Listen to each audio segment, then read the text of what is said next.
Bueno, al inicio trabajé como freelance después de salir de la universidad, tenía ciertos proyectos y traté de buscar clientes. En ese entonces, con un grupo de amigos, hicimos una asociación. Nos asociamos para hacer nuestra propia agencia, era la ilusión de tener nuestra propia agencia, manejar nuestros propios clientes. La llamamos ERE Publicidad. Nos dedicábamos a hacer marketing de guerrilla, BTL. Entonces trabajamos con ciertas farmacéuticas, con Coca-Cola. Tratamos de hacerlo con Coca-Cola, pero solo nos dio proyecto de una sola vez. De ahí trabajamos independientemente, nos separamos después, cada uno por su lado. En eso pude conseguir, tuve más experiencia en cuanto a la medicina. Trabajé con un doctor en el cual creamos le ayudé con la creación de la marca de su centro médico de especializaciones quirúrgicas, de investigación experimental también. Y desde ahí he sido parte del desarrollo de su marca. Después de eso busqué dar consultoría para una empresa en la cual después ingresé, justamente donde ellos no tenían nada que ver con los medios ni con una agencia de publicidad, sino más bien era una empresa de alimentos, en la cual necesitaban que se les diera a conocer más como marca, que se le refuerce la marca. Entonces creamos desde un inicio la marca desde cero, la renovamos, le dimos una identidad. Trabajé un poco en el área de packaging y en la creación de sus líneas de productos para que todos tengan un solo sistema gráfico. Después no teníamos mucho apoyo, era básicamente unos tres que estábamos trabajando en el proyecto, así es que nos tocaba hacer diferentes tareas para poder cumplir. Nadie se especializaba en solo una cosa. Eso también me ayudó un poco a adquirir más experiencia en cuanto al medio. Después de trabajar en esa empresa de alimentos, trabajé en una comercializadora, en la cual también era algo similar. Tenían diferentes líneas, entonces fue un reto un poco diferente, en el cual teníamos que crear marcas que sean congruentes con la marca madre. También un poco de desarrollo de identidad corporativa y desarrollo web ahí, hasta la fecha. Entre las características que debe tener un director de arte es que siempre debe manifestar cualidades como liderazgo para poder tener una buena comunicación con su equipo. Debe saber liderar bien al equipo, saber cuáles son las actitudes de cada uno para poder potenciarlas, saber cómo manejar a su equipo y desarrollar el proyecto de acuerdo a cómo ellos pueden darle un plus, ¿no? Una ventaja a cada campaña. Por eso debe tener conocimientos reales en cuanto a la programación, de medios, procesos de producción. Debe siempre estar al día en cuanto a las tendencias, no debe estancarse, siempre debe estar viendo en qué se está haciendo en otros medios, en otros países, alimentarse un poco para poder desarrollar su propia campaña con su propia identidad, ¿no? Además debe saber de estrategias, un poco saber cómo controlar los medios. Pero algo que considero muy importante es que tenga autocrítica, porque de eso depende cómo va a manejar y va a desarrollar bien el proyecto. Quizás a veces muchas personas quieren que lo hagas de una forma y muchos pueden dejarse llevar, ¿no? Pero si tú tienes una autocrítica y sabes cómo aportar mejor a la solución o a la conceptualización de la campaña o de lo que estés haciendo, vas a tener un mejor resultado. Tú mismo buscar ese mejor resultado, aportar con tu conocimiento, con lo que tienes de background, aporta mucho para un director creativo. Es importante también tener en cuenta la responsabilidad social, ¿sí? Sobre todo cuando trabajas para campañas en las cuales tienen que ver con concientización social, debes de tener muy en cuenta ese tipo de proyectos, saber exponer, saber cómo ganarse al cliente y poder venderle al cliente. Eso creo que es muy importante. Bueno, ¿cómo llegué a ser director de arte? Básicamente es con la experiencia.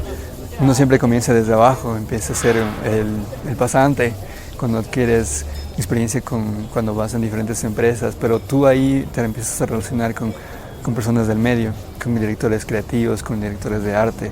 Entonces cuando tú empiezas a trabajar en agencias, tú vas viendo cómo ellos van manejando los proyectos, tú vas un poco educándote también con ellos, porque en la universidad aprendes una cosa, pero después la experiencia en el medio real te vas dando cuenta cómo ellos también te van alimentando y te van haciendo crecer como profesional. Y justamente después vas ascendiendo mediante, te van dando responsabilidades, te vas dando cuenta de cómo puedes manejar cosas más grandes hasta que llegas a un puesto como un director de arte y así, ¿no? Vas escalando. Básicamente lo que tú tienes que fijarte es en cómo son los profesionales que tienen más experiencia y tú también sacar algo bueno de ellos y tú pues evolucionar como profesional. Bueno, antes de estudiar diseño gráfico como tal, diseño publicitario, pues estaba estudiando ingeniería electrónica. Entonces, me gusta mucho la parte de telecomunicaciones, electrónica y computación. Si no hubiera decidido al final por la comunicación, por los medios de comunicación, hubiera sido algo de electrónica y telecomunicaciones. Sin embargo, me decidí más por esto porque quería conceptualizar varias ideas, un poco más de la creatividad, que es lo que no tienes mucho en cuanto a la ingeniería. Bueno, ¿qué era antes? Estaba enfocado en la parte de usabilidad, experiencia de usuario, UX, UI, en cuanto a ver cómo desarrollábamos aplicaciones y ver cómo mejorábamos la experiencia de usuario. Después de eso pues cambiaron los roles y me tocó un poco tener más responsabilidades, así que asumí un proyecto en el cual me catapultó a ser el director de arte. Inspiración. Bueno, a veces tenemos momentos buenos y malos, ¿no? Pero siempre es bueno tener un poco la capacidad de ver qué están haciendo los demás, ver referencias gráficas, visuales de qué trabajos están haciendo a nivel mundial. No es nada malo ver referencias. Muchas veces dicen, bueno, cuando tú ves referencias estás copiando el estilo de uno, pero no es así porque básicamente todo ya está creado. Tú lo que estás haciendo es recrear y darle un estilo diferente, un ángulo diferente de cómo lo están haciendo, y siempre es importante acompañar al concepto que estás dando en tu campaña. Entonces, siempre ver referencias visuales de otros países, por ejemplo, de Italia, Barcelona, Alemania, en Latinoamérica, referencias visuales muy buenas como Brasil, Argentina, como ellos están trabajando muchas campañas, conceptos, enriquecerse de su gráfica para después tú también desarrollar la tuya, ¿no? No vas a hacer exactamente lo mismo, vas a darle tu aporte de acuerdo al trabajo que estés haciendo, pero siempre es bueno un poco enriquecerse de referencias visuales. De ahí viene la inspiración. A veces estás en momentos dados en la noche, en la mañana, al acostarte a veces, dices, eso podría utilizarlo, quizás podemos desarrollarlo de una manera diferente, o como lo hizo este profesional de cierta manera, yo podría hacerlo de otra, o verlo de un modo creativo distinto, ¿no? Que a veces pues puedes tener resultados muy buenos al momento de desarrollar o empezar tu campaña. Bueno, siempre en la agencia tenemos distribuidas las tareas de acuerdo a las aptitudes de cada uno. A veces cuando ya vienen momentos de presión, cada uno sabe que formamos un equipo y que no importa en qué posición estemos, debemos de contribuir para realizar diferentes tareas. Por ejemplo, a alguien les toca ir de ley a la imprenta, lidiar con las personas de la imprenta, ver cómo están los colores. A otros les toca visitar cambios de última hora con el cliente, hacer reuniones por videoconferencia, toca revisar a las chicas de cuentas. Bueno, básicamente es fijarse en las aptitudes de cada uno de quienes conforman tu equipo, saber cómo poder explotarlas al máximo y cómo ellos te pueden ayudar para que el proyecto no se estanque. Si el proyecto se estanca, pues básicamente perderíamos mucho tiempo, y el proyecto puede morir o el cliente llegamos a la hora de entregar el trabajo y no está. Pero también al día de hoy tenemos muchas ayudas para distribuir el trabajo como técnicas de Scrum o métodos ágiles. Una de las herramientas digitales, por ejemplo, Trello, te ayuda mucho a tener tablas para poder ver cómo están tus procesos y saber delegar, a poder conversar en equipo. Otras herramientas sociales justamente dedicadas para eso, para saber cómo está avanzando los proyectos y poder delegar, si en una parte se estanca, poder delegar a otro o hacer cambios, de tal manera de que el proyecto siga avanzando.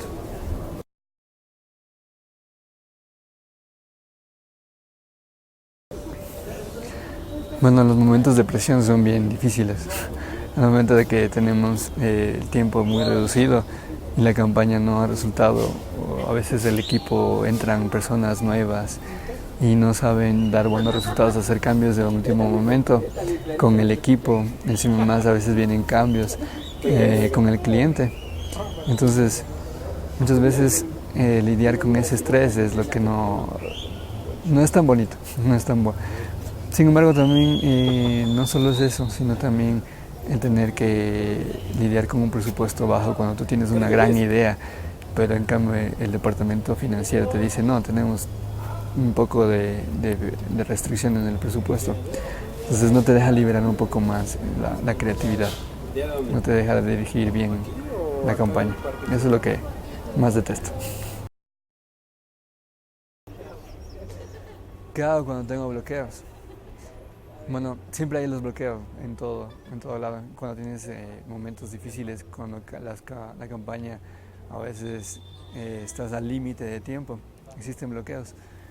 Pero lo que hago es, por ejemplo, salir y tomar aire, hablar con otras personas, tomar un café, no sé, despejar un poco del ambiente de la oficina y buscar otros medios en los cuales mi mente esté un poco más liberada. De esa manera, lo que te ayuda es para poder un poco más tener una conceptualización diferente. Quizás en esos momentos en que estás un poco más relajado, no en el ambiente de la oficina, te venga una nueva idea, un nuevo concepto, algo que te pueda aportar a la campaña. Entonces, a veces quizás hasta coger y leer un libro que no tenga nada que ver con diseño o sí tener que ver con otra cosa de arte, puede llegar a momentos en los cuales tú puedas utilizar diferentes métodos para desbloquearte. Pero eso no quiere decir que todo el tiempo estés así, ¿no? Siempre tienes que buscar medios para poder agilizar y de lo que tú ya pasaste de una etapa de aprendizaje, saber cómo seguir escalando para reducir un poco más los bloqueos que tienes profesionales. Líder o jefe. Líder. Porque al jefe todos los odiamos, ¿no? El jefe es el que no aporta mucho en la campaña. A veces solo lo que quiere es resultados, pero o solo te está con el látigo. Cuando era junior de igual manera, siempre teníamos a alguien que no te aportaba. No era el líder que buscabas, solo era el jefe. Pero en cambio ser líder te ayuda para que tú puedas, con tu equipo, saber cuáles las formas en que tú puedes guiarlos, jalarlos, para que el proyecto siga avanzando. El líder va aportando para que el equipo mismo crezca, ¿no? No solo se sube él, sino todo el equipo sube con él y van proyectándose hacia adelante, hacer todos seguir creciendo profesionalmente. Así es que lo que considero importante es que cualquier director de arte debe considerar ser un líder y no un jefe. La planificación creo que depende del proyecto, del tamaño del proyecto, porque a veces te vienen proyectos que tienes una cierta cantidad de tiempo, una holgura de tiempo, pero a veces hay otros proyectos en los cuales son de un momento a otro. Muchas veces, por ejemplo, Movistar a veces te pide campañas de un rato a otro y tú tienes que saber utilizar metodologías diferentes. Yo he utilizado metodologías ágiles y metodologías tradicionales. Las ágiles son las que nos ha ayudado más. Métodos, por ejemplo, método Scrum y tener tablas para poder ver cómo van los procesos, para poder ver cómo va el equipo desarrollando cada parte del proyecto, ha sido de una utilidad. Últimamente han desarrollado muchas aplicaciones en las cuales te ayudan a ver esto de las metodologías ágiles y tú puedes planificar de mejor manera y no como lo hacían antes, tal vez solo de manera empírica, ¿no? Entonces, yo creo que un poco también enfocándose en qué herramientas tienes digitales y las metodologías tradicionales, tú puedes ver cuál sería tu manera de planificar y siempre y cuando teniendo también en cuenta que debes de tener un tiempo de holgura al final, por si acaso un cambio de último momento, aunque eso nunca ocurre. No, mentira, siempre ocurre.